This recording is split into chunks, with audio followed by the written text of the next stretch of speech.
আসসালামু আলাইকুম, সবাই কেমন আছেন? আমরা তো আলহামদুলিল্লাহ ভালো আছি। প্রতিদিনের মতো সকাল থেকে ভিডিওটা শুরু করলাম।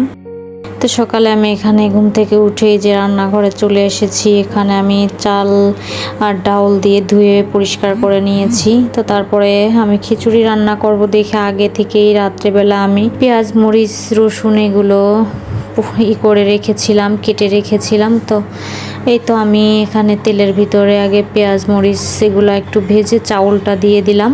তো এটা দেওয়া হয়ে গেলে আমি এখানে পরিমাণ মতো পানি দিয়ে দিব। তারপরে আমি প্রেসার কুকারে 3টা সিটি দিয়ে নিব। তো তারপরে হচ্ছে আমি এখানে একটু মরিচের ভর্তা করব, মরিচটা ভেজে নিলাম। তারপরে হচ্ছে আমি এখানে খিচুড়ি রান্না করছি, যেহেতু এখানে একটু ডিমও ভেজে নিচ্ছি।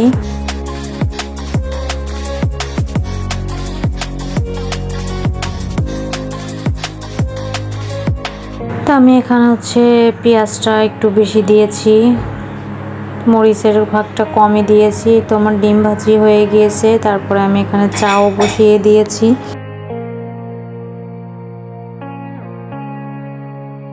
তো চা এখানে বসিয়ে দিয়ে কিন্তু আমরা খেয়ে নিব, খাওয়া হয়ে গিয়েছিল। তো এখন এই যে আমার চাও হয়ে গিয়েছে, চাটা খেয়ে আমি বাকি কাজে চলে যাব।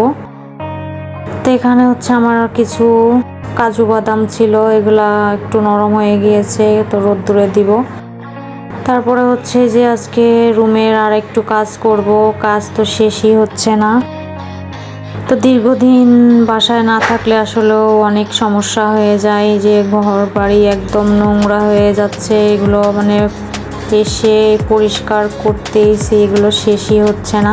তারপরে কিন্তু শুধু কাজ করলে হবে না, কিন্তু খাওয়া দাওয়াও তো করতে হবে। তো পাশাপাশি কিন্তু আমি যে রান্না বান্নাও করে নিচ্ছি। তো ঝটপট করে আমি এখানে কিন্তু রান্না করব আজকে মুরগির মাংস আর ছোট মাছ। তো এখানে আমি আজকে এই যে পেঁয়াজটা ভেজে তারপরে মশলা ভালো করে কষিয়ে নিব।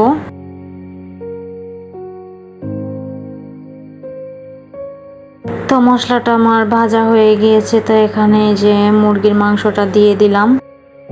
তো মাংস কিন্তু কষাতে কষাতে সিদ্ধ হয়ে যাবে। তারপরে আমি একবারে ঝোলের পানিটা দিয়ে দিব।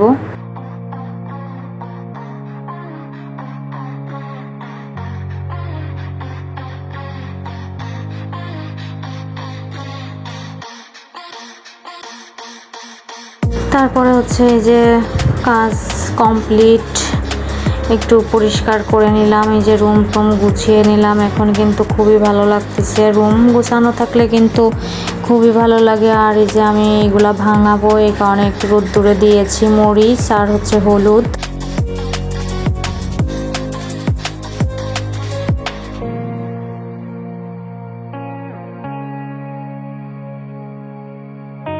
আমার মাংস এই যে রান্না করা শেষ। তো মাংসটা কিন্তু খেতে খুবই মজা লেগে হয়েছিল। তারপরে এই যে আমি কাকচি মাছ রান্না করব, এখানে টমেটো আলু কুচি দিয়ে একদম মেখে রেখেছি হালকা একটু মশলা দিয়ে। এটা হচ্ছে আমার গাছের মরিচ, এটা দিয়ে আমি রান্না করব। এই মরিচটা কিন্তু অনেক ঝাল।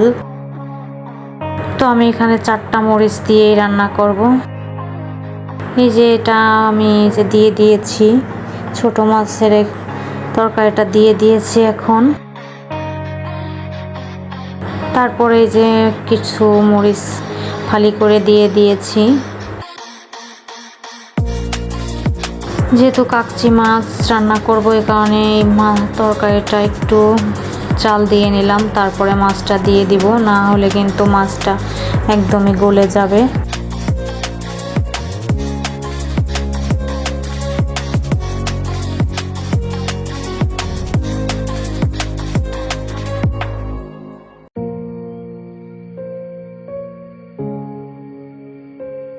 তো আমি এখানে রাইস কুকারে ভাতও রান্না করে ফেলেছি। তারপরে এই যে আমার যে মরিচ গাছ, তো মাশাআল্লাহ মরিচ গাছটায় কিন্তু ভালোই মরিচ ধরে। আর এইটার যেন কি হয়েছে আমি জানি না, এই গাছটা অনেক বড় কিন্তু তেমন একটা ধরে না। তো এই যে আমার গাছগুলা কিন্তু আবার সে আগের মতো সুন্দর হয়ে যাচ্ছে, মাশাআল্লাহ। এটার ফুল অলরেডি ফুটেছে। এই যে এর কালারটা কিন্তু খুবই সুন্দর। তারপরে আমার এই যে সব গাছগুলাই বেঁচে গিয়েছে।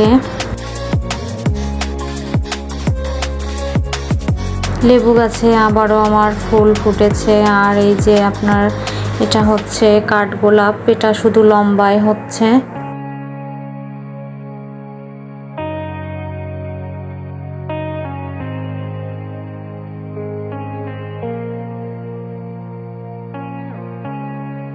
তো তারপরে এখানে হচ্ছে মানি প্লান্ট গাছ, এটা হচ্ছে আমার অনেক বড় হয়ে গিয়েছিল, তো এখান থেকে কেটে আবার টবে লাগানো হয়েছে। তারপরে এই যে এখানে হচ্ছে মিষ্টি কুমড়া গাছ লাগানো হয়েছে। তো আজকে কিন্তু প্রচুর পরিমাণে বাতাস ছিল। তারপরে হচ্ছে এখানে সন্ধ্যাবেলা, এখানে আমাদের হচ্ছে সন্ধ্যার নাস্তা আনা হয়েছে বাহির থেকে। তো এখানে কিন্তু বিরিয়ানির চপ ছিল। আজকের মতো আমি ভিডিওটা এখানেই শেষ করছি। আল্লাহ হাফেজ।